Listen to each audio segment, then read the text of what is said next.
overcoming adversity, doing it at all costs, making wins at all loss. Yeah, the world is all lost, yeah. Ain't no turning back, we headed straight for the stars, yeah. Oh yeah, we overcoming adversity, doing it at all costs, making wins at all loss. Yeah, the world is all lost, yeah. Ain't no turning back, we headed straight for the stars, yeah. Oh yeah.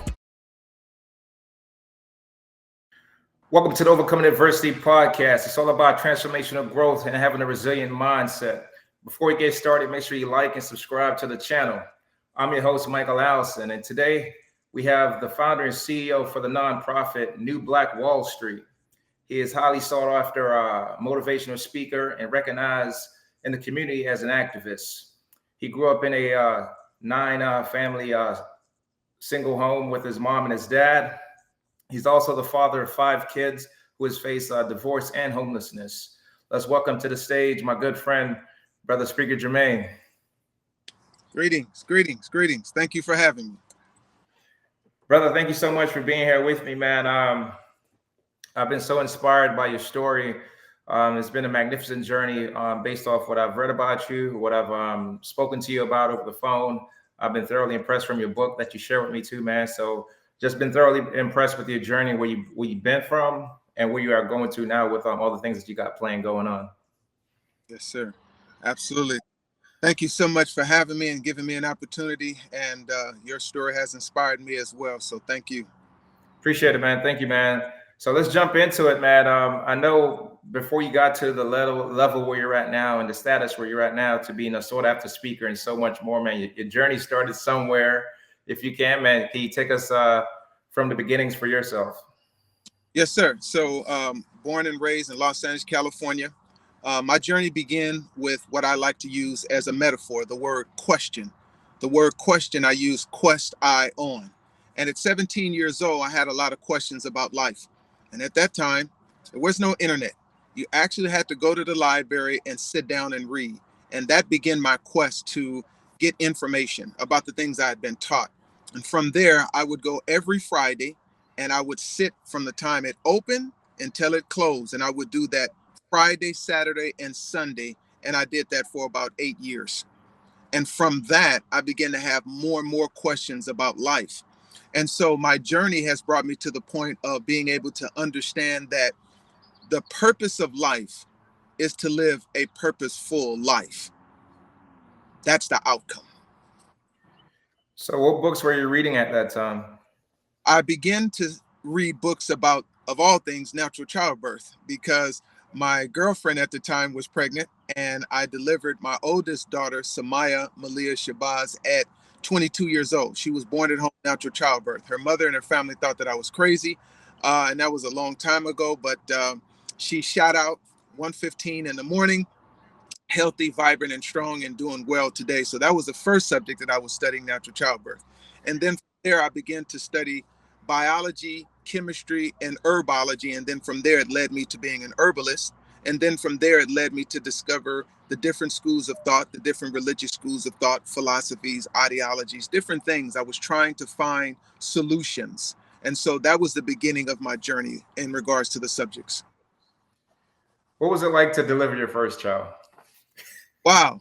You know, I had worked so hard. I was so disciplined and dedicated on the mom. Every morsel of bread that went in her mouth, I had to know what it was. And we would walk around the University of Southern California, USC, right on.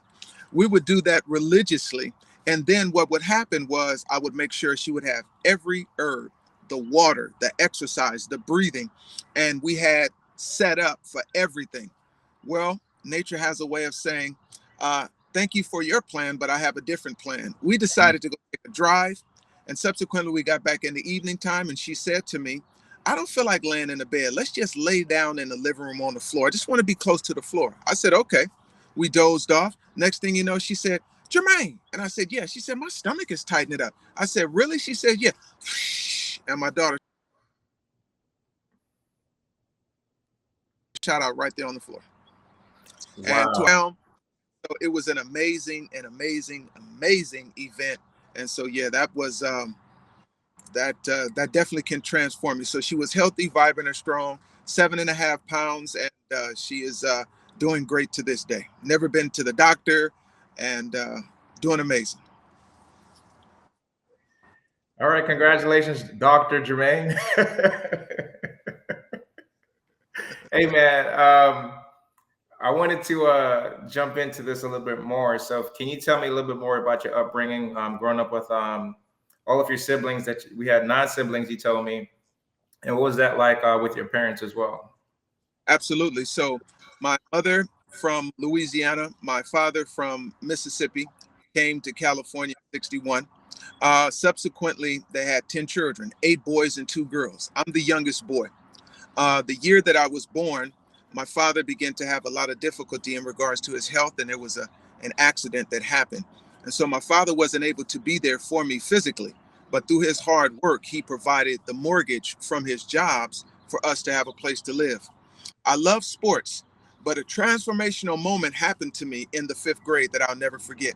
I was called Right. upon to read, and I wasn't able to read, and all the kids laughed at me. I went home and I told my mom, and she said, "That's okay. I know what to do." She said, "Your favorite basketball player is Magic Johnson and George Iceman Gervin, right?" I said, "Absolutely." She says, "Okay." We went to the library and she got us a book of both of them. And every day after school, I would stand up in front of her and read and read and read. Then she made me read the LA Times. The following year in the 6th grade, I got an award for the most improved reading of a student. And from there, I began to understand that if you can attach your passion, then that which you do is not challenging because it aids and abets you being able to develop a skill. And that was the beginning. And that was one of the most important and impactful things about my childhood. I love sports. I was a phenom in sports. At 4 years old, I could play basketball, football, and baseball. I was so fast. I would wake up in the morning, 6 o'clock in the morning. I would dribble the ball, dribble the tennis ball, dribble the ball, dribble the tennis ball. I was amazing in sports. That was my passion. And so sports was used as a tool to guide me and channel me. And so it led me onto that journey. And so my upbringing was full of love, it was full of care, and it led me to the points to where I'm at today. So my foundation was amazing. And I'm so thankful that I had a wise mother and a loving father. Wasn't able to be there physically, but he did love me. Nice. Can you touch on a little bit? Like I see like kids nowadays struggle with like their reading, their math, and so on and so forth. When those kids laughed at you and picked on you while you were in school, and your mom said, "All right, we're gonna solve this problem." For you, what was like your takeaway from that in regards to that feeling and that emotion at that particular time? Can you share that? Yeah, absolutely. So it's an emotion of embarrassment because there Mhm. was a little girl in the class that I liked. Her name was Christy. I'll never forget her. And so I was embarrassed. And so when I went home, being able to talk to my mom, I really didn't understand the depth of that emotion, but that's what I felt. In regards to when children laugh at you, you know, we must begin to understand that education is not just based upon reading and writing. It's not based upon just the external. The authenticity of education is to be able to put the child in a position for not pouring in, but create an environment that is conducive for them to express externally. So the authenticity of education is not saying, I'm going to take my child to this building. Your responsibility is to educate them. No, education is the universe. We're in the university of learning and we're never out of school. So, in understanding that process, the communication with the parents, with the siblings, we're always learning. And Right. the important thing that we must put into our children from day one is that life is a school. Life is about learning. And if we could start every child with the mindset to understand that nothing is happening to you, everything is happening through you to inspire, inform, and uplift you. If we get out of the world of effects into the world of cause, then we're starting our children out with the emotional intelligence that they need to endure any mocking or ridiculing in any phase that they go through. That is the supreme conversation that every parent must have with their child. Life is a school. You are not a victim, but everything that shows up in your day. So when mom picks you up from school and she says, "How was your day?" We don't need to just say a cliche. "Oh, it was good. It was cool. It was that." No, no, no, no, no, no. I really want to know, how was your day? Because you provide me with an opportunity to teach you, because you're trying to go where I've already been. Right. And you tell me somebody mocked you and ridiculed you, I probably have had that experience. So now I can speak into you, I can pour into you and bring you back to a mental equilibrium so that you'll be at your best. I want to know, son. I want to know, daughter, how was your day? Emotional intelligence must be addressed on a daily by a parent. 100%, man. I agree with that. I think about that with my son, and I used to let him get away with that question, and he used to be like, "Oh, it's fine, it's okay." And we immediately had to stop that, because what I started realizing, those emotions were playing out at home, and I realized that there was something missing. There was a disconnect, and I started getting much more inquisitive with asking him, being truthful and being authentic, and just speaking much more life into him in regards to, like, you have a voice, that sort of thing. So thank you for sharing that, man. I wanted to touch on something real fast, bro. So your parents moved from the South to California. During those times, why was that? You know, I asked my father many times. He first left Mississippi to go to Detroit because during the 50s, they were hiring black people for work. My father was trying to find a job. Right. Subsequently, a relative and a friend told him that they were hiring black people in California. They were building one of the largest freeways, the 110 freeway from San Pedro all the way to Pasadena, and they were Mhm. hiring black people. And so my father went there and he got a job working on the freeway. He learned a skill, brick masonry. From there, he went downtown Los Angeles and started working at a donut place called Cooper Donuts. From there, he worked himself up, became manager. From there, my father started shooting pool. He loved pool and he used to hustle and collect his money. He saved his money and brought his first income property in Los Angeles. Then he moved his family further south in the city of Carson, where I grew up, the city of talent. And so that's where we end up staying. And so my father was a visionary, an entrepreneur, a great man. And that I'm glad that it went through that process, because I'll be honest with you, bro. I'm a spoiled California boy to the fullest. I don't like nothing under 65.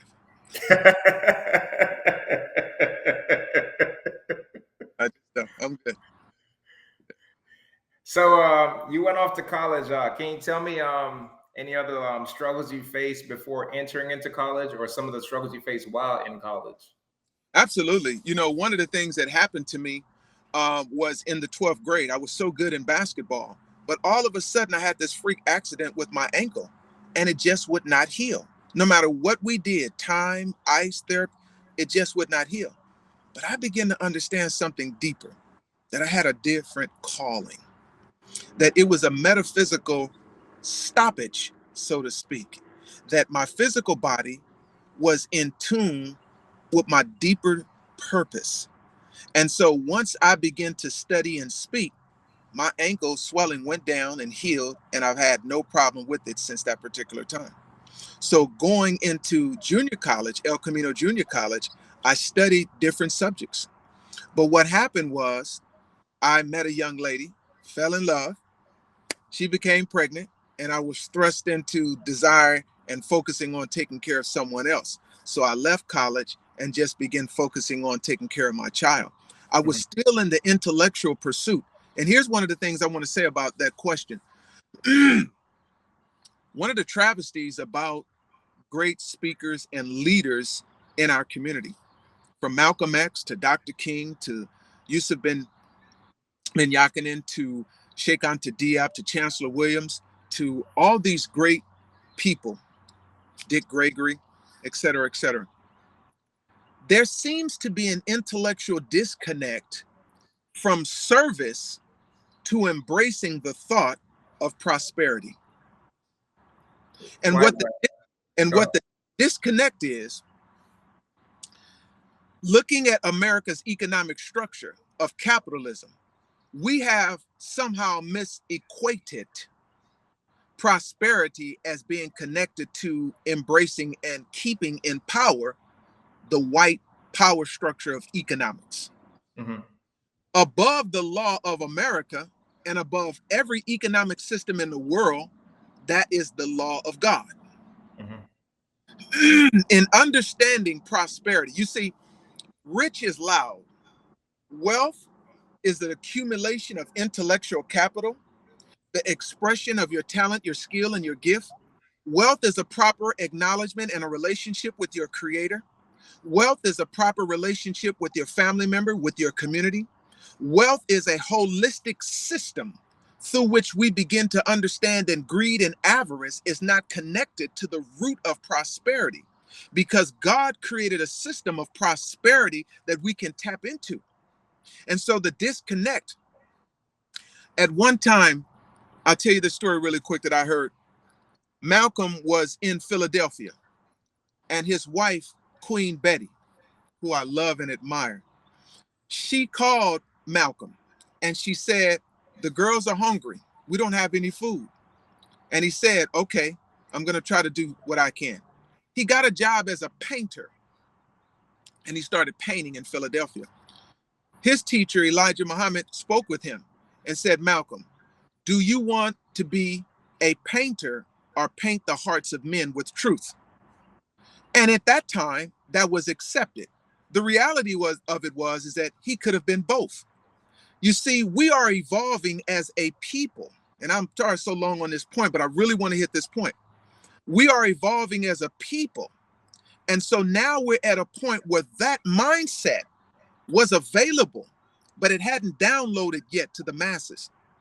Now we must begin to understand that when you go to the earth and you take any school of thought, you take a Christian, a Muslim, a Jew, an atheist, an agnostic, you take any school of thought and you give every person a seed, put that seed in the earth and walk away from it. Now, they didn't create the sun. They didn't create the air. They didn't create the water. They didn't create the law of germination, but they following a system. When they walk away, the law of germination takes place. Over a season of time, it gives birth not to one apple, but an abundance of apples. That's the law of prosperity, because the essence of prosperity, before there was currency, the exchange of dollars and coins, the prosperity was rooted in the soil for us to receive what? Sustenance. The disconnect has been thinking, well, if I do something, I'm keeping the oppressive structure in place, versus understanding how prosperity works. We're at a different level of awareness and consciousness right now. It is our birthright to be healthy and to be wealthy. Because when you do what you love to do, you allow yourself to experience the abundance of the universe. And the totality of the goal should always be, if I can get time freedom, then my passion and being service oriented to feed and clothe and do the work in the highways and the byways, that's the calling right there, because I'm free in my time. Now I want to be free in my intellectual giving.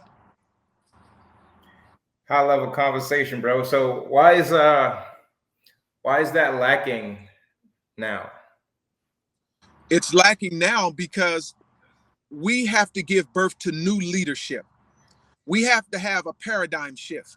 So if we look at collectively our community, we must have a mental upgrade. We must begin to understand that if you stand up and speak, if you say that you are from any organization, here is the solution. If we take one school of thought, the Nation of Islam, another school of thought, the NAACP, the church, the mosque, the synagogue, if we take all schools of thought and we say we want to ask you to inject yourself into a survey. We want the data from every one of your organization to find out what works. We have to have a mind shift in our community that we don't follow, participate, or give into anything without data that shows that it works. We're not following people just to follow. This makes absolutely no sense. We need to see the results. If someone says, our organization knows God, okay, great. Person says, our organization was started by God, okay, even better. So now my question to you is, can we see the results? Because if an organization can produce data to show how we can affect marriages and how we can help them to last, we need that information. If an organization can show their members are healthier and we've rid ourselves of high blood pressure, cholesterol, diabetes, okay, we need that data.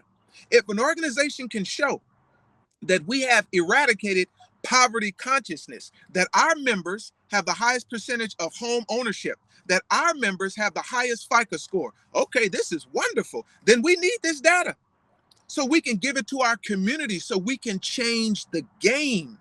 We change the game by demanding all organizations to produce data to show their effectiveness, and then we apply it to the larger community. We're changing the game.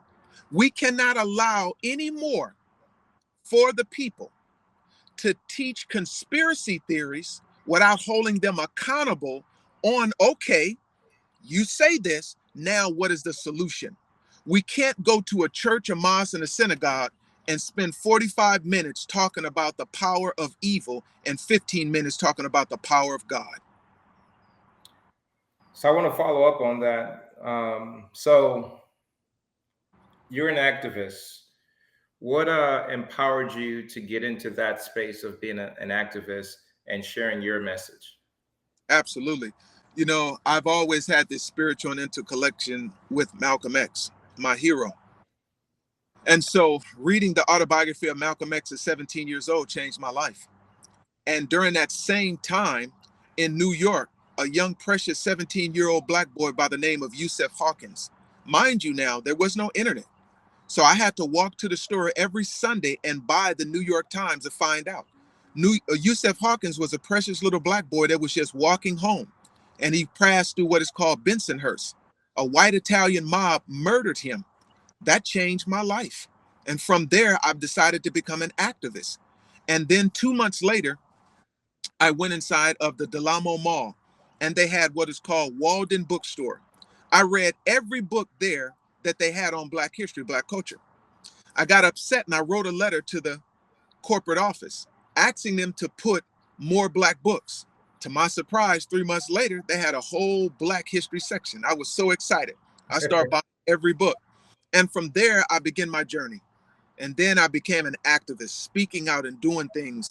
And so now I'm at a point now where after all these years, since 1989, I have synthesized a school of thought that I know through testing works and we can get results in our community. I'm a change agent.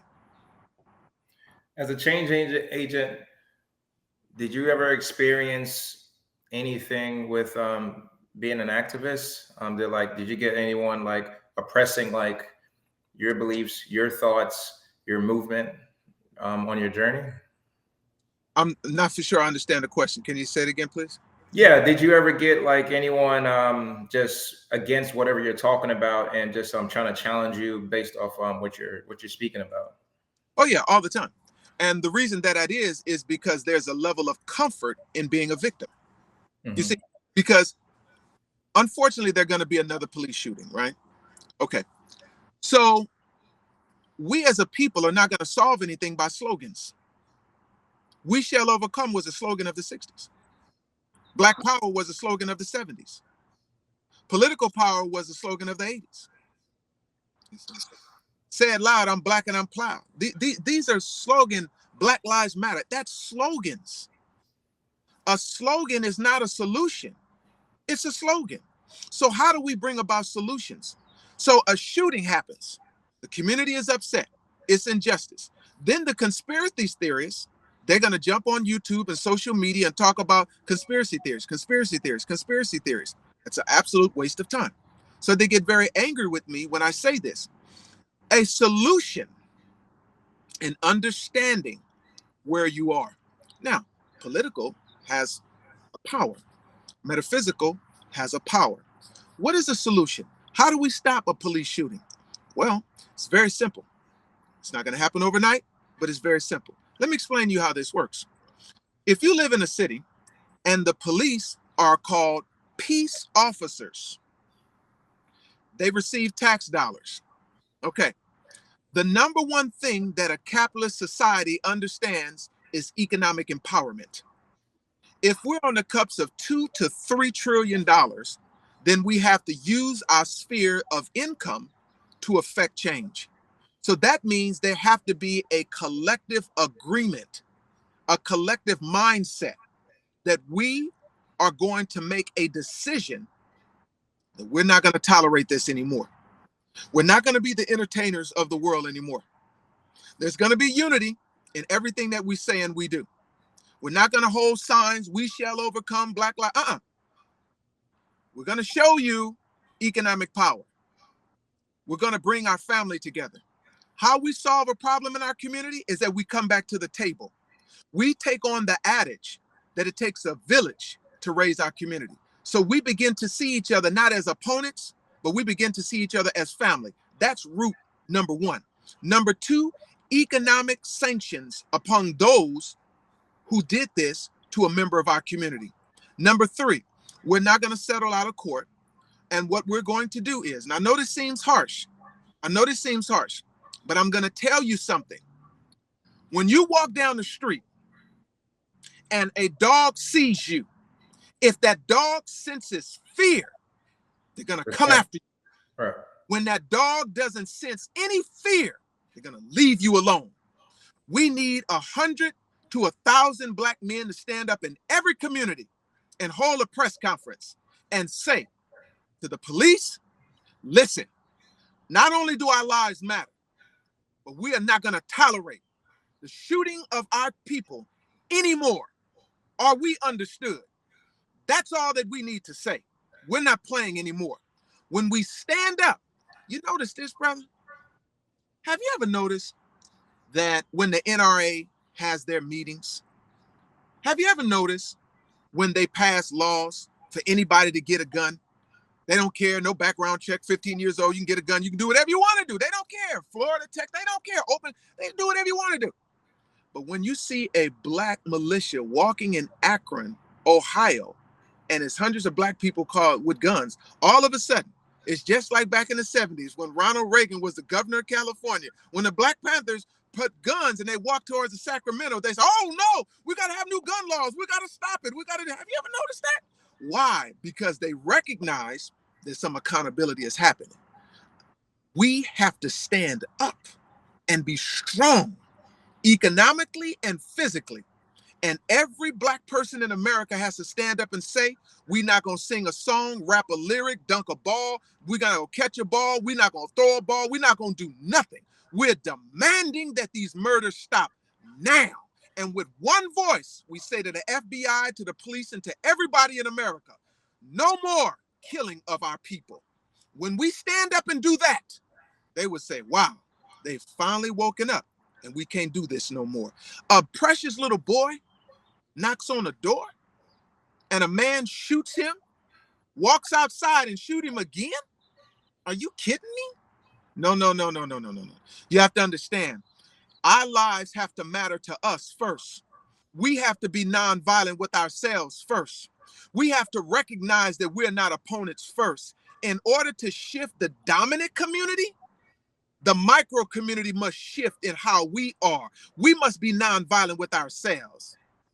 When we begin to love and respect and honor ourselves, and I say this to all people, when we can put down the guns and we can't intellectually solve a problem among ourselves, but we can do old school way of going to the park and fight with these, at least you can live to fight another day. You can fight with a black eye. You can live with a black eye, okay? But in regards to being able to understand you're not mature enough to bring a solution right now, then that's a child adolescent mindset solution that we want to give our young people. Put down the guns and fight it out until you can grow up to understand or get around somebody that can help you to understand. But the things that we're demanding of the larger community, we must first demand of ourselves. Then the violence will stop. Yeah, man, I think that there's like always going to be like other agendas that's going on in this world, but I do believe solutions are from within. Like, you know what I'm saying? It starts with us. Yes. You can't depend on nobody else to fix your problems when you got to fix yourself first. You know what I mean? I was thinking of all the things that like has taken place as you're chronicling every single thing that took place, like in the 70s and the 80s and the 90s and all these things. And I was just thinking, like, you're right. There's all these different like slogans that has taken place, and they all just fall off to deaf ears, man. You're so 100% correct. I wanted to touch on this for a second. When you were raising your kids and you're being a father, did that affect anything for yourself in regards to your businesses, your relationship with your wife, or the relationship with your kids? Did you experience any setbacks with those things that were going on for you? Yeah, absolutely. At the crux of me raising my children, I still had poverty consciousness. I Hmm. didn't understand the laws of abundance and how it grew in the universe. And so I was angry at the power structure, but I would work little jobs. I would keep a little job just to feed and clothe and take care of my children. But I didn't understand abundance and a prosperity. So that affected my relationship with my children. That affected relationship with my wife. However, I grew to that understanding of how the laws of prosperity work. And so over a period of time, my 9-year-old son, Prince, said to me 2 weeks ago, he said, Dad, I said, yes, Prince. He said, do you know what $5,000 investment would have did 20 years ago on Amazon? I said, I know you. So my son and my daughter, Mirakai, who just turned 4 years old, they're being raised different, you Right. know. So as I came into this knowledge, I began to share it. And so that's where I'm at now. But yeah, it really did affect when they were younger and I was younger and they had poverty consciousness. Over these last, I would say last 5 years, I really have invested myself in understanding the world of finance and how through the spiritual laws of prosperity and the physical laws of prosperity and marrying those two. And so I've grown tremendously over these last 5 years. Wow. Man, it's amazing how like times have changed with all these things that kids are so knowledgeable now, man, with all these things that are right at their fingertips, bro. Absolutely.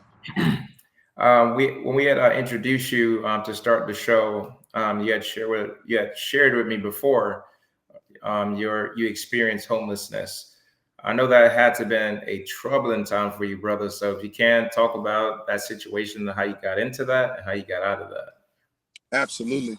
So in 2008, I was working for a company called Avalon Laboratories, and they came to all of us and told us next month we're moving the whole outfit to Mexico. And what we did, we designed hospital equipment. I love that job. I love that job because they, they would tell you, you get here when you want, as long as you finish your work by the end of the week, and we're gonna pay you your check. And so, man, I would get there at 4:30 in the morning, and I start working. I'd go back, pick my children up, take them to school, and then I go back and do some more work. I love that job. And so when it shut down, I was devastated. Well, after they shut down, my mom passed, and I got into a deep depression. And after that, I couldn't get out of the funk, and I lost my home, and I got into a hotel, couldn't get a job. It was the crash, the economic crash, real estate crash. And so I ended up staying in my car, and I had my children with me, and I fought and did all that I could. I ended up having to just take my children back to their mom, and I slept in my car for a long time. And I never forget, it was a weekday, and I was in the heart of LA, really tough neighborhood. And I got out my car and I stood up, and this guy said, hey. And I looked, he was like, Jermaine. I was like, yeah. The old friend of mine I hadn't seen in years named Dwayne. And Mhm. Dwayne came, was like, man, what you doing over here? What's going on? I was like, man, he's like, man, talk to me. What's going on? Long story short, he said, come on, follow me. He took me to Long Beach. He paid for me to stay at a Holiday Inn for a full month. He said, just take the next 3 days, take a shower and sleep and rest. Get you something to eat, and then call me. I called him. Dwayne died the next day of a heart attack. Oh my God. I never forget that day. I was so devastated. He was one of the most ginger, just amazing, just gentle soul. Just, oh man, I was devastated. I got kicked out of the Holiday Inn, and I lost my sense of being again. Stayed back in my car, was trying to get a job. And one of the things that I learned was the 3 I's of success: the brain, imagination; the heart, inspiration; the stomach, intuition. And I began to fill out applications, and I got 3 little security jobs. And I said, I'm just going to work around the clock. And that's all I did, was stay on my security jobs, being able to get back up on my feet. What I learned was my thoughts had become so self-defeating. Mm-hmm. What I learned is that the brain, the eyes don't see, the brain sees. And what the brain sees is only 50% of reality, because the universe is moving so fast. Mm-hmm. And so our interpretation is what locks us into the matrix of victimization based upon what we see. But the universe is unfolding for us. That which we see is in the world of effects. It's not in the world of cause. And as I begin to observe my circumstance, I begin to understand the deeper underlying meaning of that which my eyes are seeing. I begin to drink more water. I begin to practice breath work. I begin to understand that my brain is connected to the mind, that mine is not brain, brain is not mine, that my brain needs nutrition, that the thoughts inside of my head are being fed by my physical self, which is the limited matrix self, or the thoughts from the whispering of my soul, which is the essence of who and what I am, that timeless, spaceless dimension that can be burnt, can be wet, can be touched, that spirit, the essence of who and what I am, that is yearning for me to reach my potential. I feed it by oxygen to the brain. I feed it by water, because the predominance of my brain is water, predominance of my body is water. Now my brain needs nutrition. So an avocado is brain food, omega-3. A walnut is a replica of the brain. That's omega-3. That's brain food. I begin to understand blueberries is brain food. And as I begin to feed my brain, I begin to understand it was affecting my thoughts.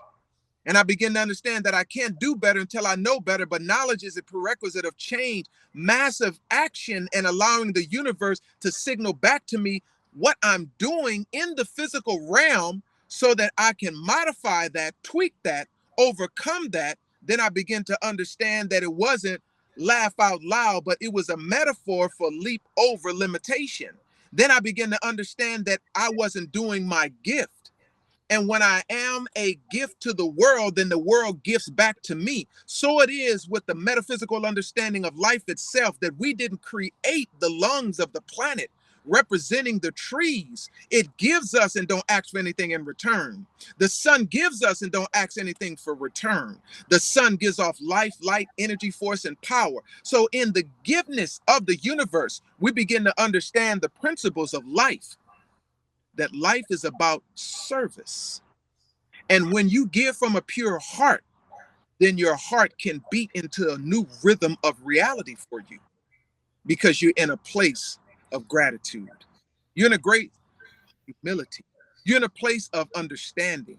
That's the power that allowed me to transform my life. The 3 I's of success: oxygen, water, and minerals. Just think about this. The number 3 is tied up in every human being. Sun, moon, and stars. The 3 people that's connected: God, force, power, universe, whatever we want to call it, man and woman. That's the essence of the agency of giving birth to life. And in that life, what happens? 3 trimesters. The head turns down in the 7th month, anticipation of birth. When we come out, infant, child, adult, the number 3. 3 is connected with life: oxygen, water, minerals. That's the essence of life. You connect with those, you change your mental chemistry. And when you change your mental chemistry, now you can think right, and you can begin changing your life. All right, brother. Thank you for that masterclass that you just dropped on us right now. Hey, man. That was amazing for that explanation. I've never heard it broken down like that in regards to identifying that as a matrix, but that was amazing explanation. Thank I wanted to tap into this. So you and your significant other went your own separate ways, and you found yourself homeless, living in a hotel, got yourself back on your feet, and you figured it out. So I wanted to know, was that the pivotal point in your life where you said enough is enough, or did you experience some other trials and tribulations where you said enough was enough? you. Yeah, no, absolutely. Living in my car, I knew that I had to take massive action. Massive action is so important. So I began to fill out every application that I could, and the lowest hanging fruit were security jobs. What happened during that time in 2008, because the economy was going down, there was a lot of rioting and looting. There was a lot of issues. So the security industry was booming at that time. Mhm. So for me, I realized that that was a thing that I could do, and I like security. So I got 3 security jobs, and I worked around the clock. I would sleep in my car, have my uniform on for 2 hours, get up and go to the next job, get up, go to the next job, get up. And I just did that nonstop until I was able to get back up on my feet. I realized that's just what I had to do. I would eat in my car, sleep in my car. I had to do what I had to do, in that particular time, you know. Yeah, over a period of time, finally, slowly but surely, I was able to find my way out of it and get into a place, And so that was that brother was about that was about a year and a half process Wow. because I had to take care of my children. So the money that was coming in, my philosophy is this: you first take care of your children. Right. That's the number one responsibility as a man. If you're homeless, you're homeless. Okay. There's no such thing in my mindset. I got to get myself together before I take care of my children. I don't Mm. believe in that. I cannot eat unless I know my babies are eating. You understand? I'm not sitting there eating a sandwich at no restaurant. I'm nothing. I don't care about the shoes on my feet. When I lay down to make those babies, that's my responsibility. I not no new shoes on my feet. I got to make sure my babies have shoes first. So that money was coming out. So it took me a while to be able to get it together so that I could get a place. So about a year and a half, I went through that process. I used to, hey man, let me tell you something. I worked at the Forever Cemetery in Los Angeles, and this cemetery is very, very well known and popular. Some of the most famous people that are buried there, Desi Arnaz, Charlie Chaplin, a lot of famous people. And so one night I was in my little cart, and we had to drive around to protect it because people are just really interesting. They would break into the cemetery and try to steal artifacts from the place. So, so one night I'm driving on my little scooter, and these young kids, they're gothics. They got gothics, and they're there trying to steal stuff. And so I said to them, "Hey man, listen, help me to understand this. What are y'all doing? We can sell this stuff." I say, "So you mean to tell me you guys are gonna break into a cemetery, steal stuff off these people thing, and sell it?" Hey man, listen, you got to hustle backwards. We got to hustle for y'all. We got to have a conversation. So once y'all come over to my security booth so I can get y'all life, because this is crazy. I have no idea how this gets in your mind that this is what you're gonna do. And I started talking to them and became their friend. And I just realized, I was like, you know what? I have to start teaching. Here I am, a security guard, teaching kids not to steal from a cemetery. So that convinced me I had to start getting to teaching, brother.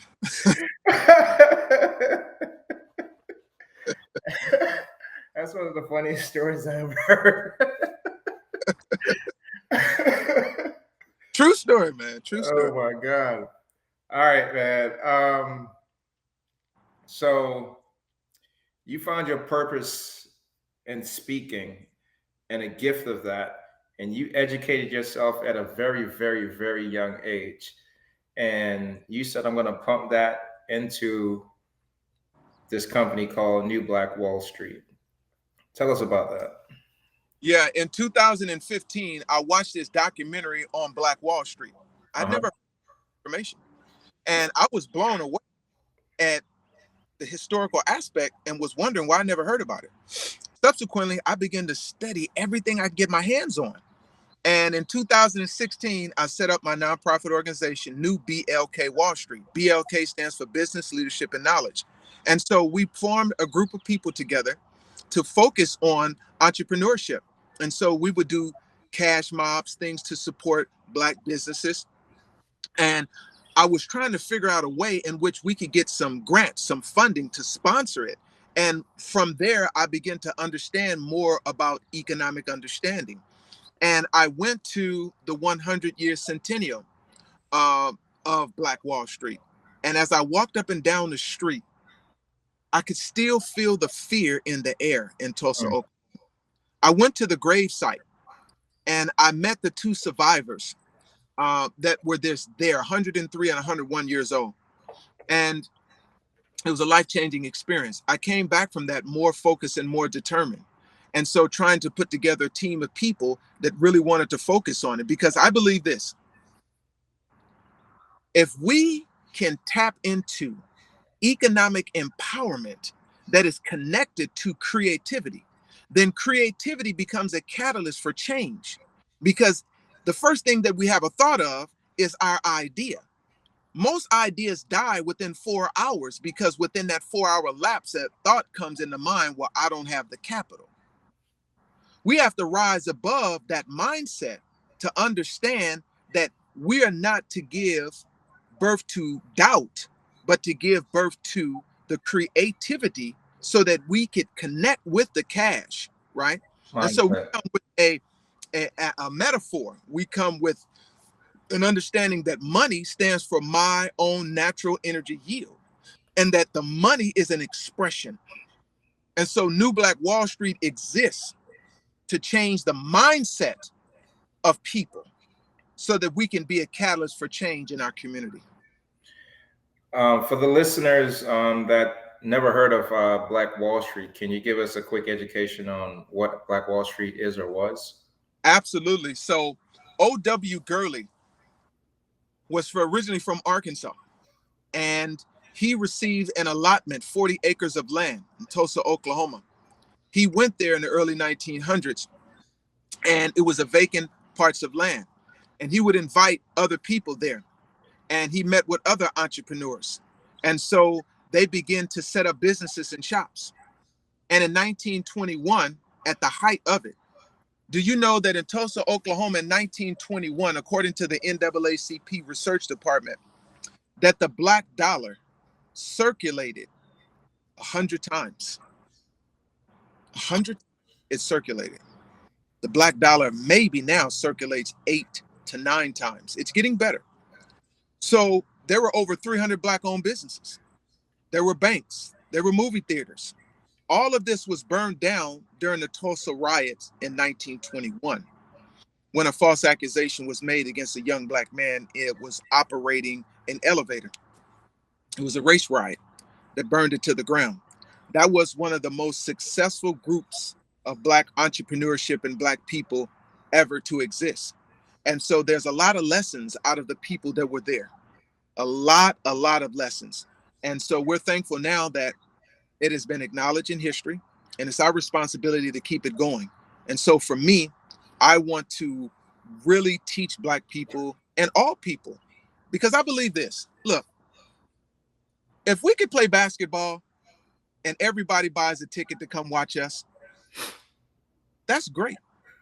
Then those same people that like that entertainment, I want you to buy a ticket to economic entertainment. I want you to invest in the notion that if we live on a block and you see a house on fire, don't be so foolish to think that you don't need to go get your water hose and help me to put this house that's on fire 5 houses from you. If we in the Black community have issues, then the Hispanic, Asian, white, and all community have issues too. Economic empowerment is good for every fabric of America, because you don't want people walking around with fear, desperation, and doubt. Economic empowerment for the Black community is good for every community.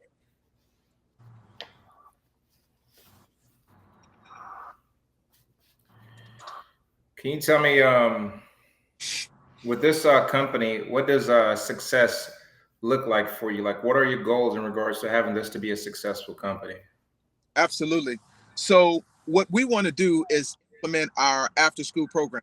We would like to get in every city of especially the major cities of America, with financial advisors, and to be able to teach financial literacy to our young people. I never forget when my daughter was 9 years old, my oldest daughter, Samaya. I took her at 9 years old to go study Kabbalah. And at the Kabbalah Center, they had 7, 8, 9-year-old little Jewish children learning about credit. I was blown away. This is in the early 1990s, right? Mm-hmm. So our goal is to give all members of our community the intellectual capital of entrepreneurship. Our goal is for our young people to understand, when I give you your Social Security card, I'm not just giving you a card to incur debt. We don't want our young people to sign in applications at 18 years old and incurring 80, 90, 100, $200,000 student loan debt. No, we want to change the paradigm. We want them to get authorized users on our credit, and we want our young people to have 720 or 740 FICO scores. We want our young people to already have an LLC, an S chapter. We want our young people to already have a 501c3 and understand how to play this economic game. We already want them to have custodial accounts.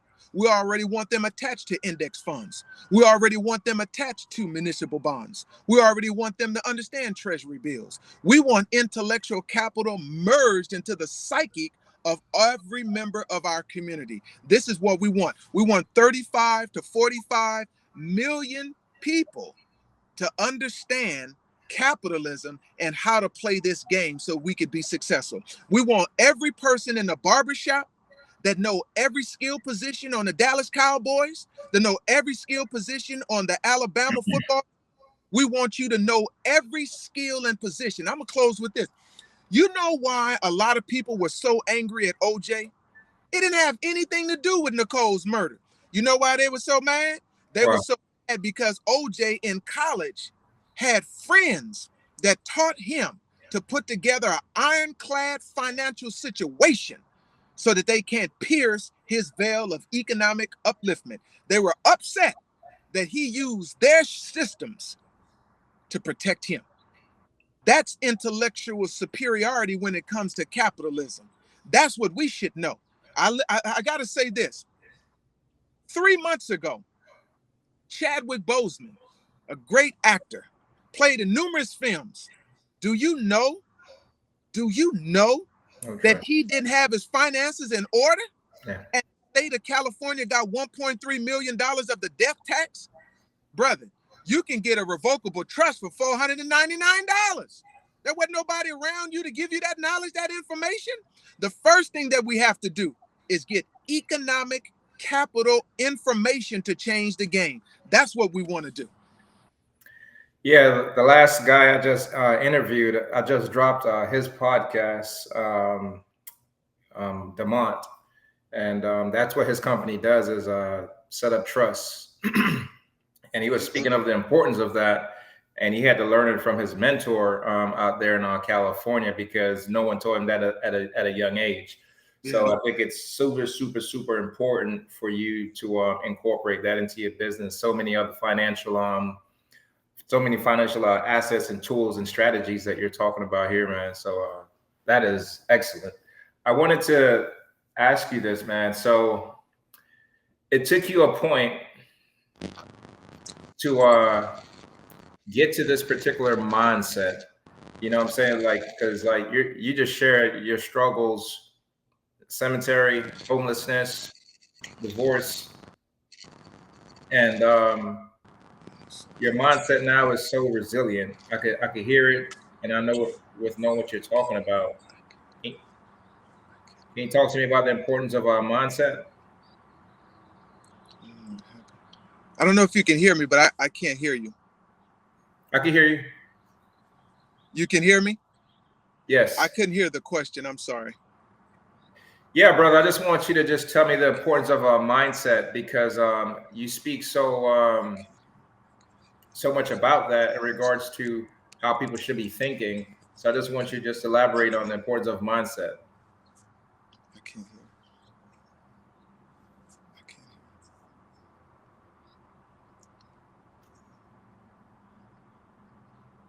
Can you hear me? Yes, I can hear I you. can't hear.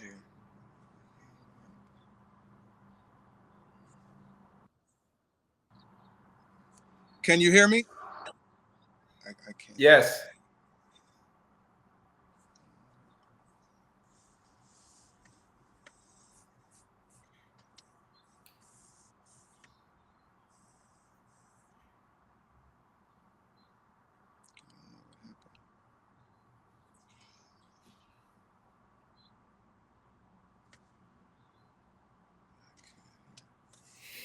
Can you hear me?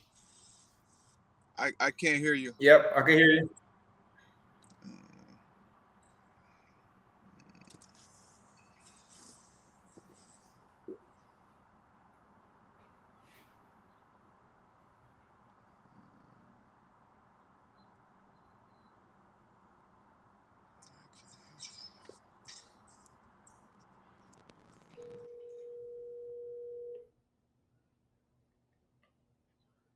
Hey, but I can't hear you. Hey, hop out and then hop back in. What's that? Hop out, then hop back in. Okay, I did that right now. All right.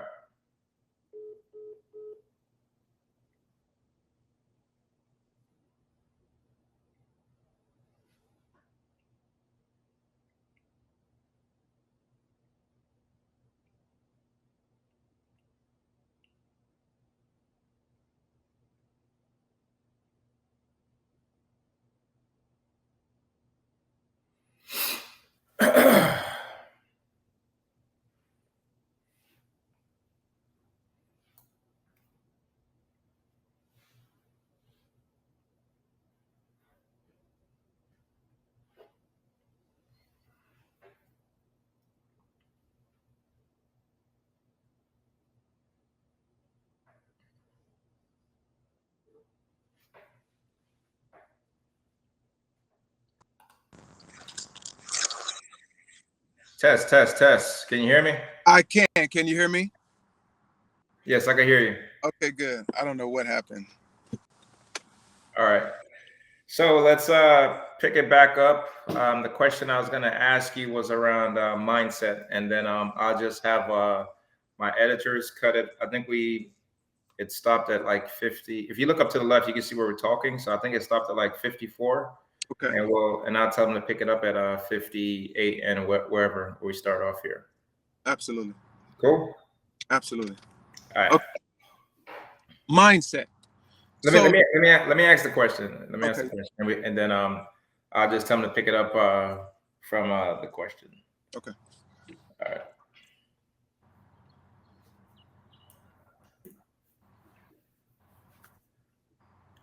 Ready?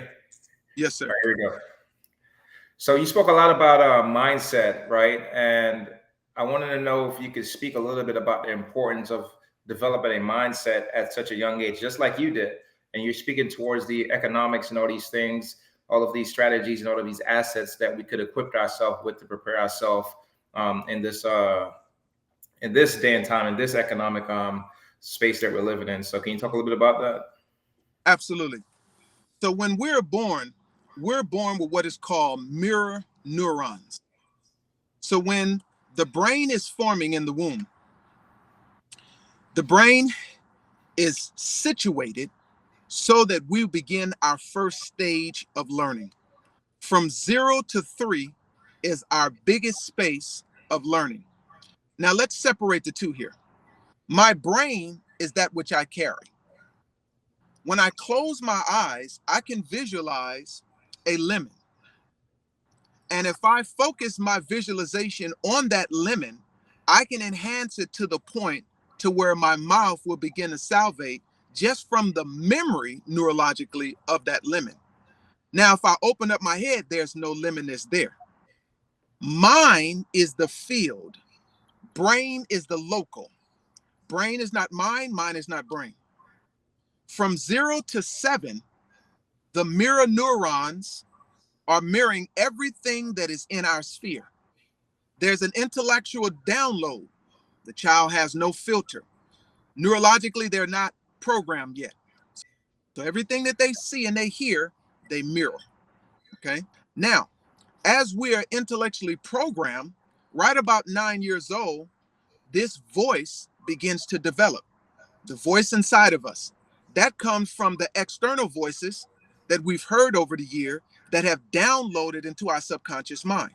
So now we're playing back these audio tapes that are in our subconscious mind. For a child, it's so important to help them to know that creativity is important in their expression. So important to let a child know, my job as a parent is not to tell you what to think, but to show you how to have a healthy thought. The expression of that. Now, as we get older, it's so important to understand proper nutrition. You'll hear a lot of people talking about mindset. Hey man, you can go hear the GOAT, Anthony Robbins, beyond a shadow of a doubt, is the GOAT. There's nobody even close for the last 40 years. No one has affected more people's lives than Anthony Robbins. You can go hear Les Brown. You can go hear whoever you want to hear. And you can be fired up on Saturday, fired up on Sunday, Monday, a little bit less, Tuesday, a little bit less, on Wednesday, a little bit less. By Thursday, you're right back. That rubber band is just expanded and pop, came right back. Why? Because until we deal with the root of mindset, how do you build the mind? You see, the supreme symbol of intelligence is the question mark. So how do you build a new mindset? You don't go externally and see somebody and think, oh, that's it. No, your thoughts of lack and limitation must be shift. How do we shift it? You know, neuro-linguistic programming, NLP. So Jermaine, if you can, man, tell me a little bit about NLP, if you could expound on that in regards to how it deals with our mindsets. Yes, sir. So popularized in the late 60s and early 70s, neuro-linguistic programming, neural dealing with the neurons, language. These two are so important because the programming connects with the words that we say to ourselves. There's a book out and it's entitled, Your Body Believes Every Word That You Say, because every word has a vibration. Every word has an impact. Our subconscious mind never sleeps. Therefore, we are participating in the programming. When we were children, from 0 to 7, there's a neurological programming. From 0 to 3 is the biggest growth spurt in our life unless we make a conscious effort to change our thinking. But the downloads happen during that particular time, and we experience the brain is in a state of mirror neurons, which means that which we see, we mimic. Right. At a certain time, we're able to impact our world based upon affirmations, incantations, positive statements, listening to our voice and positive teaching as we're sleeping, getting the brain waves in a different state. The normal brain waves of beta, everyday consciousness action. As the brain waves begin to slow down, we enter into what is called alpha, a more relaxed, slower frequency, but a higher creative frequency. Then we get into delta, a slower frequency that's connected with a higher level of manifestation, creativity, expression. Then we enter in what is called theta. And that is a high vibration where we enter into the dream state. So neuro-linguistic programming is software for the mind to help us to achieve things that we want to achieve in our lives. The fact of it is this: for many years, individuals have been trying to affect their physical life by implementing physical tools. Mm-hmm. We can't do better until we know better. Knowledge is a prerequisite of change. We're able to affect the physical matter by understanding everything in this physical universe was first a thought. And so when we understand the thought atmosphere, we can begin to create mental equivalents. And the mental equivalents are going to be connected with our aspiration. Writing out a goal is a powerful tool. But when we write out a goal, we should listen to the voice inside of our head if the voice believes that is attainable. That's why short-term goals are so important. When we break down the goals of life as we do breaking down our food, so that when we're hungry and there's a plate of food there, they may have 5 different compartments of this food. No matter how hungry you are, you can't shove all the food in your mouth. Unless Correct. you're savage. But you can take one bite at a time, right? And Right. take one bite at a time, you're going to slowly but surely deal with your hunger. So it is with a goal. A goal without a plan is a wish. The way that we create a bridge toward that goal is by writing out the goal, listening to the voice. Does the voice say, "Oh man, you ain't gonna lose no 100 pounds? Come on, man. Oh man, you're not gonna manifest $1 million in 30 days." Listen to the voice, because that's where your belief is at that time. So how do you change that voice? You change that voice by writing out your short-term goal. And then the voice will say, "You know what? I can believe that you're going to lose 25 pounds. I can believe that. But 100, man, I know really better than you know yourself. You ain't going to get up every morning and run. You ain't going to put down that liquor on the weekend. You're not going to put away that cake." So find that level. That's your belief. Writing out the short-term goal, listening, breaking down your goal in short terms, and taking massive action. Now, life is going to give us back a signal. This is one of the most important tools about life. Nothing is happening to you. Everything is happening through you to uplift you. The universe is giving you a signal. And the signal is the people, places, things, and circumstance through the law of vibration in your field. They are cosmic actors letting you know the story that you believe at that time and helping you to understand you have another play to make. So never become stuck in the field of creativity by a play that you executed and you didn't get back from the universe what you thought. The universe is sending you a signal, not a failure, but this universe is sending you a signal to help you to understand that you need to leap over the limitation, and then you'll be able to laugh out loud at the fact that you learned, because we learn in the womb of that which is appeared to be failure. But failure in the book of life is nothing more than the footnotes to create an environment conducive for us to realize the dream, the goal. And so understanding that life will always give us a signal. And from that signal, we have to reformulate a plan. If we can put our thoughts over that which we aspire to do, and we can make a conscious effort to speak back to the negative thoughts. Don't let the negative programming run your life. You can simply rate a recording of yourself. And as you go to sleep, press the button and let it play all night long. Affirmations. Then when you wake up in the morning time, do what Anthony Robbins teaches, that is incantations. Stand up and let every part of your body feel the belief of what you're saying. Just don't say, "I am now manifesting money day and night. I am now a owner of a new car. I am now a owner of a new house." Those are words and it's powerful. But when you stand up and you say the words, "I am," affirming it in the most positive, get your whole body involved in the affirmation. That's an incantation. Now we're able to see results. So neuro-linguistic programming is a process through which we could use the brain and language to create a different software to download a different reality in our lives. Man, I love that explanation. So part of my program teaches about NLP, neuro linguistic programming. And what I found so interesting as I was trying to tie it to some of the teaching was around what we like take in.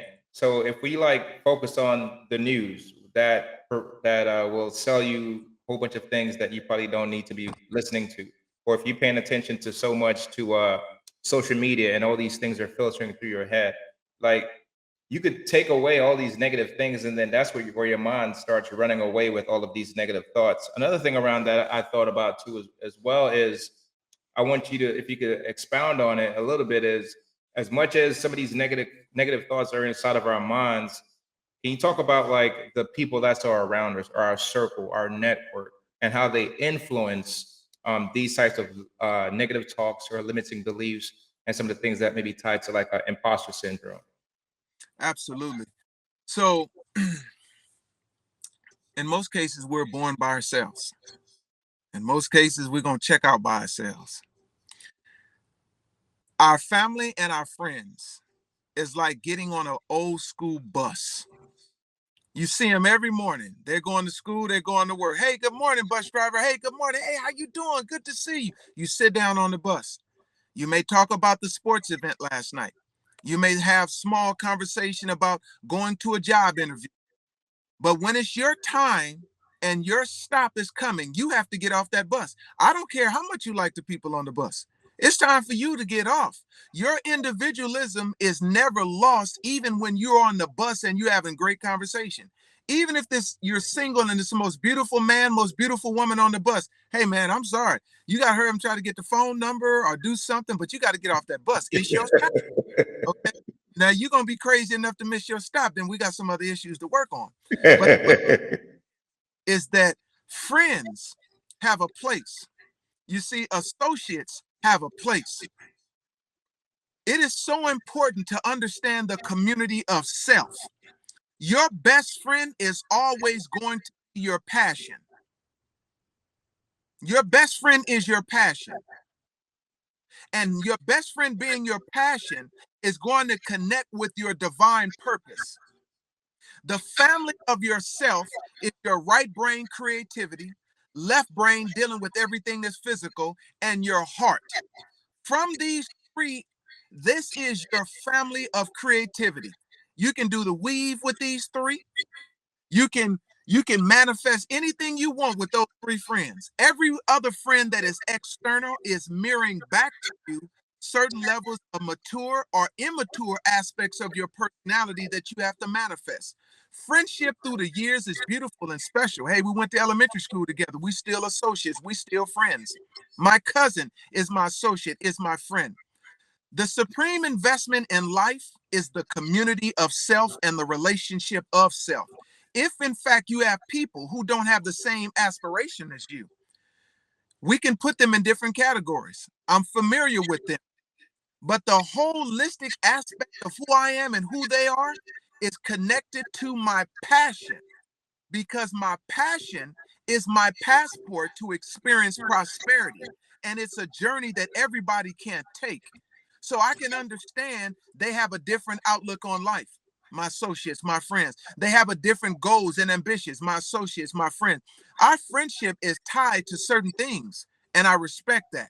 But I am my best friend. To believe in myself is a supreme investment. No relationship is superior than the relationship with your thoughts, your passion, and your innermost desires. When you wake up in the morning time, you should say, I am at my best, as I do. And the reason that I say that is I am the best version of myself at every given moment. It doesn't mean that I'm not going to experience challenges in life, but I am the best at that moment. And my friends, my right brain, my left brain, and my passion, they always believe in me. That's the important thing. So, like I said, Jermaine, man, your transformation has been phenomenal with the story that you've shared with me, man. And it's filled with so much gratitude that I hear with all of the things that you've been manifesting in your life. Can you speak a little bit about like some of the challenges that you may be recently facing or you have been through that we may have not touched on so far throughout this conversation that has led to the transformation of the person that you are now today? Absolutely. You know, Since I was 17 years old, I lived the life of wanting to help out the community. And I've dedicated my life 24/7, 14/48 to dedicating to uplifting a community. It wasn't until 2016 that I began to realize something, that the answer was always me. I spent so many years trying to get grant money for nonprofits. I spent so many years trying to get entertainers to donate money to different causes. I spent so many years trying to get people to understand what I believe was a solution. So my challenge over the years has been money. And until I invested intellectual capital into understanding the spiritual world of money, the Mm-hmm. mental world of money, and the physical world of money, to where my life began to change, I realized that a problem is nothing more than a statement that requires a solution. So the most recent challenges is to be able to overcome those obstacles, because the greatest thing that we could do for the poor is to not to be one of them. Very simple. The greatest thing that we can do for the wealthy is to be one of them. Mm-hmm. So in that particular context, we have to understand that money is an acronym for my own natural energy yield. You see, my objective is so that I can buy back my time. Sure. If I can buy back my time, then I can invest in shaping and forming and uplifting people. If I wake up in the morning time and my goal that day is to go down to Los Angeles to go feed the homeless, that's a great goal. But in the midst of feeding, I want to find out who wants to learn how to feed themselves. Mm. Going downtown Los Angeles and giving away clothes, I want to find out who wants to clothe themselves. And Mm. going downtown Los Angeles and helping people with mental health, I want to find out those who are interested in understanding how to develop a healthy mindset. And once I finish my day, I want to go back to my home and make sure that my mortgage is paid. I want to make sure that the car that I'm driving is safe and secure and has insurance. I want to make sure that I have an emergency fund. I want to make sure that I have a 7 or 800 FICO score. I want to make sure that I have business credit. I want to make sure that I have the 7 streams of income, that I got dividends paying me. I got interest paying me. I have municipal bonds. I have index. I have investments set up that's recurring for myself. So in that particular context, the breakthrough for me has been investing into the world of finance, being a student of the world of finance and understanding the matrix of the capitalistic system of America and how to master it and use it for your benefit. Not standing on the sidelines condemning it, not standing on the sidelines judging it, but mastering it so that I can buy back my time. That's what I've been doing with. Man, thank you for sharing that. If you could expound a little bit, what are your thoughts in regards to like how America is like structured, and you say it's like a capitalistic type of system? Can you talk a little bit about that? Yeah, absolutely. America's a corporation, and we understand that it's a corporation. We're not upset that it's a corporation. A corporation is nothing more than an extension of self. It's an artificial person. It has rules, it has laws. The United States has a president, vice president. It is situated and based in Washington, D.C., which unfortunately is not able to participate in the voting structure, but they definitely got to pay their taxes. Puerto Rico as well. So when we understand America, America has a product. America has constituents. America has a system in which it orchestrates through a banking system, a lending system. So a corporation, true indeed, that's what it is. Understanding the financial institutions. So credit is a game, right? Finance is a game. And we use the word game in the spiritual sense. Game stands for God, angels, miracles, and energy. Above America, there is a higher law, the spiritual and mental law of manifestation. So I advise every person that they should have those instruments. You should have a private LLC in Wyoming and Delaware, Nevada or Wyoming if you choose to. You should have a 501c3. Okay. You definitely have to have a trust. You definitely have to have whole life or index insurance. You definitely have to put yourself in a position to take advantage of the structure of America. It's a very important book everyone should read and study. It's called What Would the Rockefellers Do? Mhm. It's a free book. You can go to Google and download it for free. You can go to YouTube and watch it on YouTube. And understanding the principles of wealth, understanding how wealth was accumulated in America through insurance. You see, understanding that system and how it works and how it operates. I'm not a condemner of America. The judicial system is not perfect. The financial system is not perfect. But I'm here in this country, so I'm going to use all the tools that's available to me so that I can live a life based upon my own personal values. And my Right. personal values is love and respect for God, love and respect for humanity, being a dedicated father, working in the community, and spreading knowledge and love. Those are my values. And so with those systems, hey man, if I would have knew all this stuff at 17, I know now at 51, man, I'd be a multi millionaire. I just didn't know. But now Right. that I know, absolutely taking massive action. You see, we have to become a student, a perpetual student. If the FICO score goes from 350 to 850, baby, if we want to play the game in the 700s, we got to understand the game of credit and how it's played. All right. We understand what America capitalist system is. And there are a lot of opportunities there. No one is stopping us from being certified as a minority business owner and getting government contracts. Nobody's stopping us. Nobody is stopping us from having excellent credit and getting funding. Nobody is stopping us to put ourselves in a position to understand how to really use an LLC, how to set up your trust, have 3 divisions of your LLC. Nobody is stopping us from getting the S chapter and having to flow through, avoid double taxation. Nobody is stopping us to invest in our insurance and take that money out tax-free to set up multiple businesses. Nobody is stopping us. The most powerful tool in the universe is a made-up mind.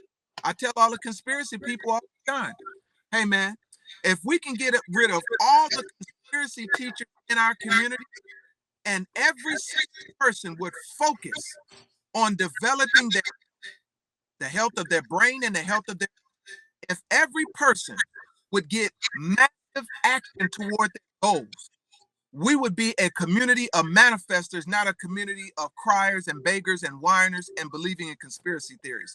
The conspiracy theorist people monetize off of fear. That's how they make their money, off of fear, versus teaching happiness and joy and how we can overcome it. Because here's the last point. Man, if the narrative is true that we've been in this country for 400 years, which I don't believe, we were here before that, but let's just say that we, then we overcome everything and nothing they've done has destroyed us. So what does that let you know? Slavery is not a conspiracy. The Tuskegee experiment, what is a conspiracy? The assassination of our leaders is a conspiracy. AIDS is not a conspiracy. COVID is not a conspiracy. Police brutality is not a conspiracy. It is what it is. So intelligent person and an intelligent people will look at America as an economic system and say, okay, how can I master this? Versus people saying, you see, the reason that Michael Jordan is a billionaire is because, you know, they want him to be. The reason that Oprah is a billionaire is because they want, you see, Jay-Z, you see, because that's how he got 2 billion. Oh, okay. See, Diddy is a sellout. That's how he got 2 billion. Really? They didn't work? They don't have no talent. They don't have no plan. You see, the powers that be don't want them to be billionaires. Says who? Says who? Where do we get all these conspiracy theories from? The conspiracy theories tell that because they are mad and frustrated within their own thoughts that they can't manifest that level of money. There is nothing more powerful than a made-up mind. We live in a universe. We live in a capitalist society of America. It's not perfect, but I tell you what, every day and every way, getting better and better. Every day you see a news story. Some young black getting out of college, buying and owning 6 Chick-fil-A. Every day you see a story of a black woman with 5 kids graduating from Harvard and then getting a job working for Oprah or Steve Harvey. Every day you see black entrepreneurship expanding. In fact, about it, the fastest growing segment of entrepreneurs in America are black women. Our wealth is tripling and growing every day. There's no conspiracy to stop that. We're getting better and better every day, man. Give us the money. Stop with the conspiracy theory. That's all I got to say. Yeah, man. I think a lot of times when people are tied to conspiracy theories, you'll realize the key word that they use is like why. You know what I mean? And it whenever you hear someone use the word why a lot, it's either out of complaining or operating out of fear, opposed to what. When you say like when you like operate out of what, you like take massive action. You figure out a way. Your brain stimulates in regards to like what you need to do, the actions you need to take. I wanted to jump into something, if you would. So, speaking of all of these things that you just spoken about, which I know is a part of your company, can you talk about the importance of sharing this information, if you can, either with your current family that you have now, or just with families in the community as an activist? Yeah, absolutely. It's so important. I want to share this with you.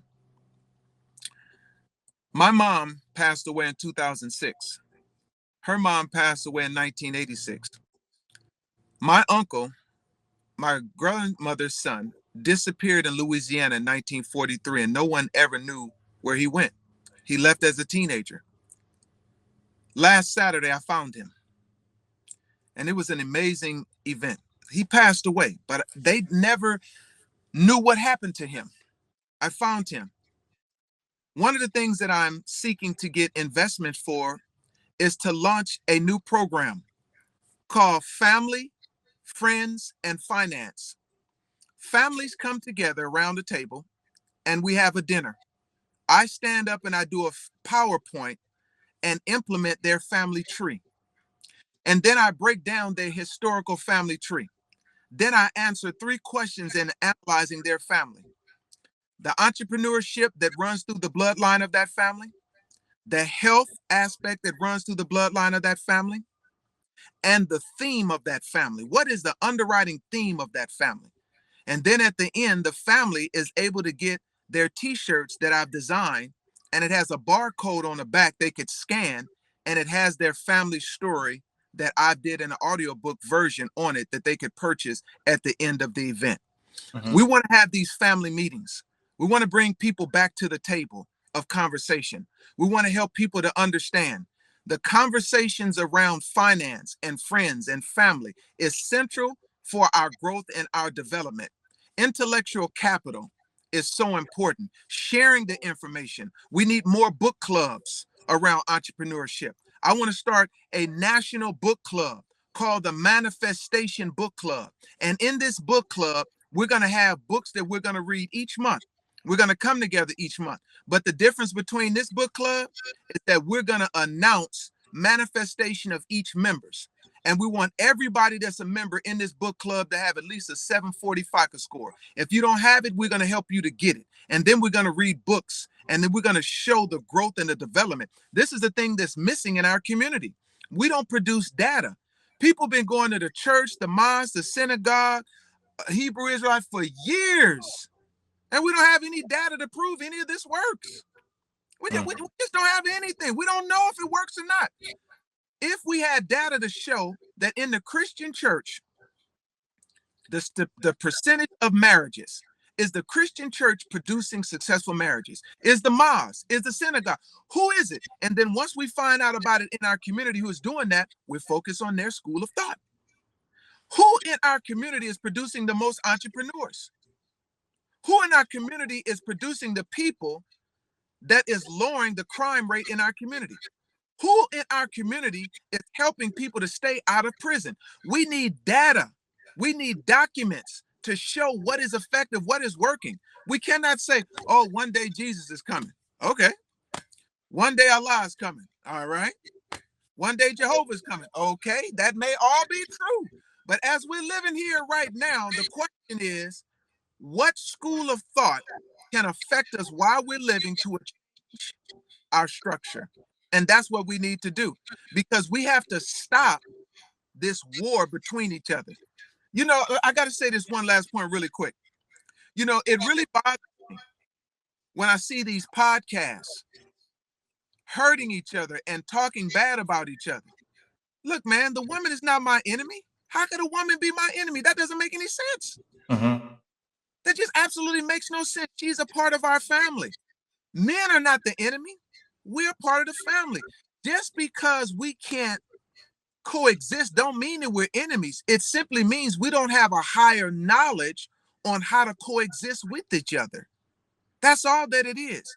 Any problem in your life is the universe telling you not to give up, but to study, to get the knowledge so that you can go further.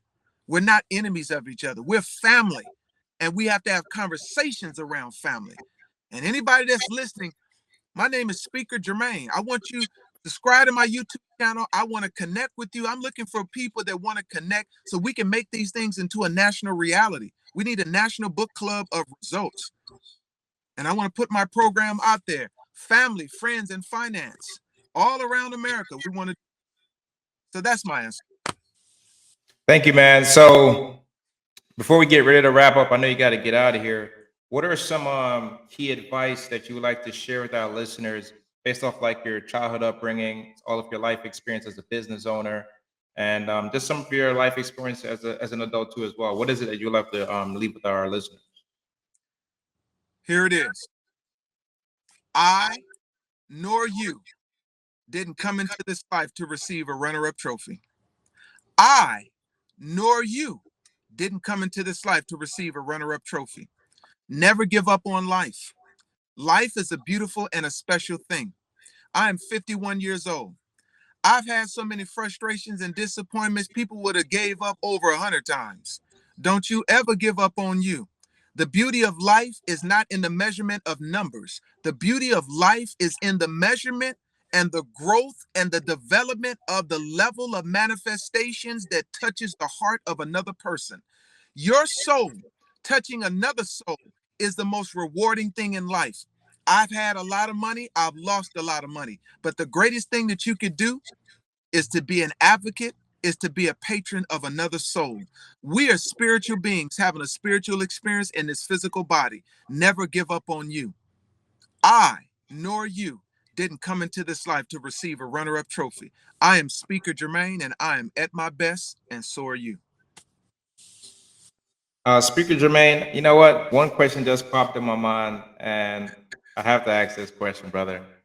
If Malcolm X, MLK, all of these great leaders from back then was alive today, what is it you think that they would be doing in this day and time in this world that we're living in right now?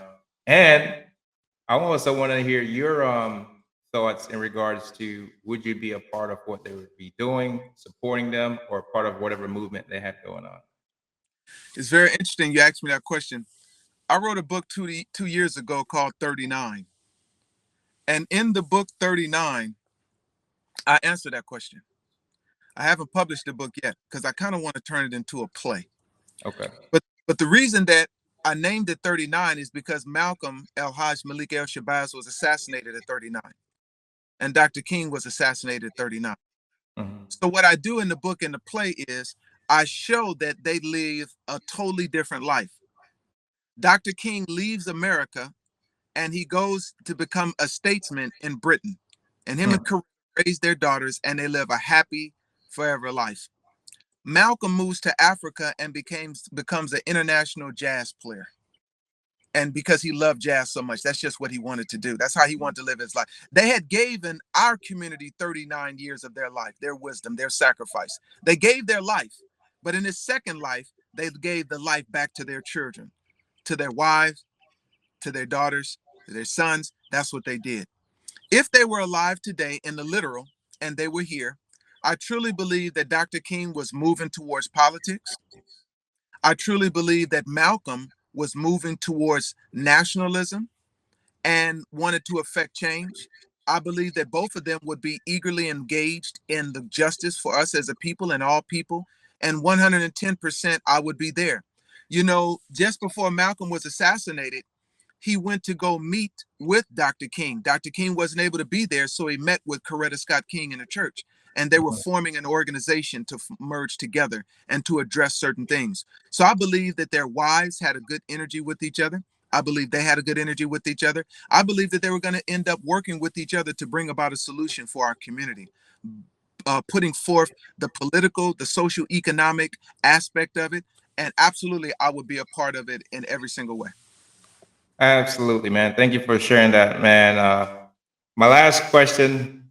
No, I have two more. My second to last question is: when it's all said and done, Speaker Jermaine, what is the legacy that you want to leave behind for your family and for your community? First, for my children, I want to leave them a legacy of intellectual capital. I leave them my library, which has over 800 books Wow. on the subject. The second thing that I leave them is my love. I've written a book for all of my children to read when I do make my transition that they haven't seen as of yet. The next thing that I leave my children is a responsibility. I'm 51 years old. I believe to eat wrong and to drink and party and act crazy your whole life is irresponsible. I have not burdened my children. In fact, about it, I plan on running a marathon when I'm 100 years old. So I take care of myself. I haven't burdened my children by taking me back and forth to the doctor on medication and operations and surgery and all of that. I got all my body parts. I got all my faculties. I'm healthy, vibrant, and strong. So I'm going to leave my children an amazing inheritance through my insurance policy that they would be able to take that and go further and create even further generational wealth. I leave my children a legacy that I never gave up. I leave my children a legacy that I've been fighting and uplifting our community since I was 17 years old, being an advocate for Yusef Hawkins in the summer of 1989, and I've never shirked my responsibility for our community, ever. I leave my children a legacy that I love all people and that I aspire for this world to be healed. I leave my children a legacy that, the purpose of life is to live a purposeful life. And they will be able to say, our dad did that. That's my legacy for them. Thank you, man. That was beautiful. Speaker Jermaine, if anybody wanted to book you for a speaking engagement, get you on their podcast, do business with you, work with you now or in the near future, how can they get a hold of you and work with you, brother? Absolutely. Thank you so much. So you can call my office at area code 562-305-9143. That's 562-305-9143. My email is speaker Jermaine with a J, speaker Jermaine at Gmail, speaker Jermaine at Gmail. And I'm at Speaker Jermaine on Facebook, Instagram, and LinkedIn. Be more than happy to talk with you. I definitely want to be on podcasts and speak and get my message out there to the world. Please subscribe to my YouTube channel because I need to get 1,000 subscribers. I need to get 1,000 subscribers so I can go live on YouTube and get my brand and get my message out there to the world. And I just want to let you all know that I thank you for listening. I thank you for your time, brother. I thank you for interviewing me and giving me this opportunity to speak. And I want everyone to know this. The harder you throw down the ball, the higher it's going to rise. Do not judge your life through your eyes. Judge your life through the lens of the outcome. You're going to have lessons in life, but your job is to leap over limitation. LOL. I'm at my best, and so are you. Thank you. Speaker Jermaine, thank you so much for being on the Adversity Academy podcast, man. When we met, I already told you, bro, I was so amazed based off the book that you share with me and just based off your journey and all the things that you've been through. So I just want to tell you, thank you for coming on this platform and sharing your information, wealth of information, being transparent, being vulnerable in regards to some of the things that you've been through, but just leaving up on our listeners a great wealth of knowledge that I know that will be here until the end of time. So thank you for that, my brother. Thank you for being here, man. I love you, bro. I appreciate you, man. Love you as well. Thank you, brother. Look forward to speaking with you soon. Thank you. Peace and blessings. Peace and blessings. Until next time, guys, we drop episodes weekly. We love you. Peace. Can't complain at all. Couple dollars in my pocket, no income and go. Been working on my body, getting healthier. Thank God for clarity.